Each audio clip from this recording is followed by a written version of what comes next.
Si supieras el desorden hormonal que me provoca el torrente emocional que surge al mirarte con ropita regional. Ay, mesticita, no dudarías ni un segundo a quién darle ese tamal.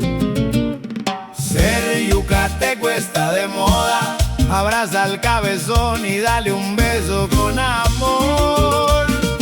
Ser yucateco está de moda, al chaparrito juguetón, mastrújalo con pasión. Si le das cariño, él te cuidará tu corazón.